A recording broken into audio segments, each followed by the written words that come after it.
দর্শক, ইরান আরও একবার হাইপারসনিক ক্ষেপণাস্ত্র হামলা চালিয়ে কাতারে অবস্থিত আমেরিকান ঘাঁটিকে উড়িয়ে দিল। আমেরিকান সেনা ঘাঁটিকে লক্ষ্য করে আজকে এক নাগাড়ে 6টি মিসাইল হামলা পরিচালনা করে ইরান।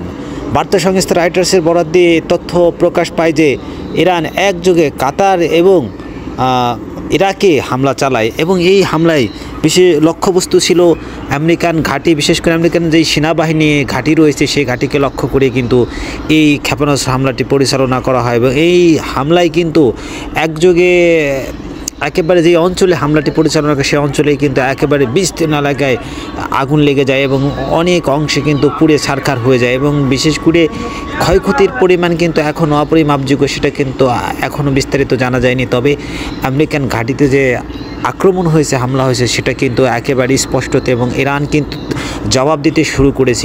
ইরান কিন্তু আগেই বলেছে যে তারা কিন্তু তাদের সর্বোচ্চ দিয়ে লড়ে যাবে ওই আমেরিকা তথাকথিত ইসরায়েলের বিরুদ্ধে এবং সেটাই কিন্তু প্রমাণ রাখলেন।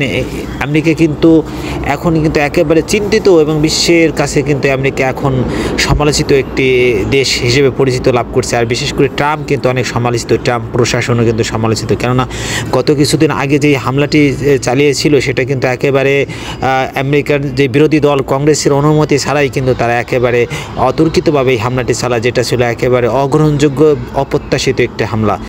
B2 স্পিল্ট বোমারু বিমান হামলার কারণেই কিন্তু আমেরিকা এই মুহূর্তে বিশ্বের কাছে সমালোচিত এবং নিন্দিত হয়েছে। বিশেষ করে পশ্চিমা দেশগুলোর কিছুটা সমর্থন থাকলেও আমাদের এই এশিয়ান দেশগুলো কিন্তু বিশেষভাবে চীন এবং রাশিয়া প্রচুর সমালোচনা করেছে এবং এটার তীব্র নিন্দা জানিয়েছে। একই সাথে উত্তর কোরিয়া একটি প্রতিবাদ সভা কিন্তু তারা আহ্বান করেছে।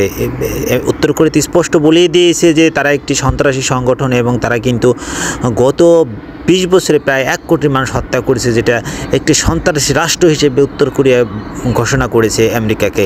আরেকটি কথা, এই ব্যাপারে কিন্তু রাশিয়ায় ইরানের পররাষ্ট্রমন্ত্রী তিনি কিন্তু পৌঁছাইছেন এবং তিনিও কিন্তু একটি বৈঠক করেছেন আজকে এবং সেখানে কিন্তু তাদের একটি সমঝোতা স্বাক্ষর হয়েছে। সেখানে তারা কিন্তু স্পষ্টত একটি বার্তা দিয়েছেন যে এখন আর কোনো প্রকারের কোনো ছাড় দিতে চান না, বরং প্রত্যেকটা জায়গায় আমেরিকার যত ঘাঁটি আছে প্রত্যেকটা জায়গায় আক্রমণ চালাবে ইরান এবং যে কোনো মূল্যেই উৎখাত করা হবে আমেরিকাকে, এমনটাই কিন্তু ইরান স্পষ্ট বার্তা দিয়েছে।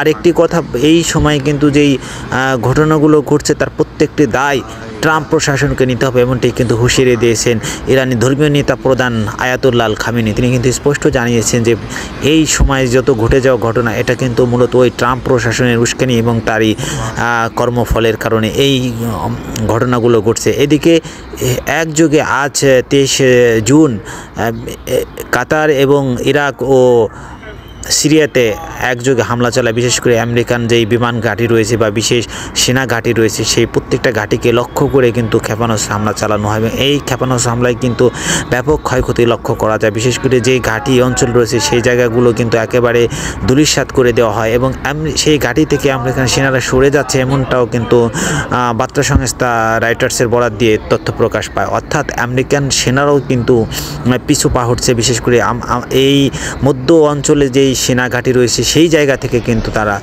পিছু পা হচ্ছে, এমনটি কিন্তু আমরা প্রকাশ পাচ্ছি। দর্শক, আরেকটি কথা দর্শক, এই সময় কিন্তু ইরান সর্বোচ্চভাবে প্রস্তুত আছে প্রত্যেকটা আমেরিকান হামলার জবাব দেওয়ার জন্য। তারা কিন্তু স্পষ্টত বার্তা দিয়েছে যে প্রত্যেকটা হামলার ব্যাপারে স্পষ্টত জবাব দেওয়া হবে এবং বুঝে শুনে প্রত্যেকটি বিষয়ের উপর তারা হস্তক্ষেপ করবে।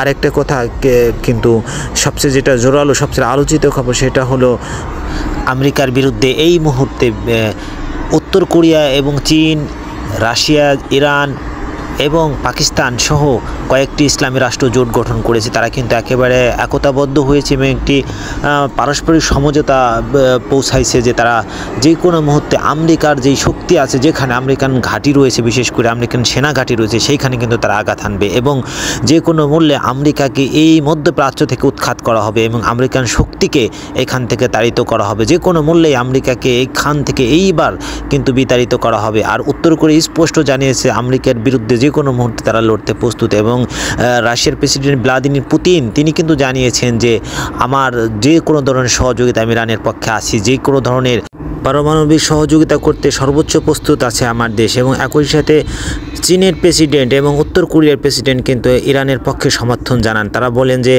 ইরানের সর্বোচ্চ শক্তির লড়াইয়ে তারা কিন্তু সমর্থন জুগিয়ে যাবে এবং তারা কিন্তু ইরানকে সাপোর্ট করে যাবে, এমনটাই কিন্তু বার্তা সংস্থা রাইটার্স প্রকাশ পায় এবং আল জাজিরা নিউজে কিন্তু প্রকাশিত হয়। যাই হোক দর্শক, আজকে এই পর্যন্তই।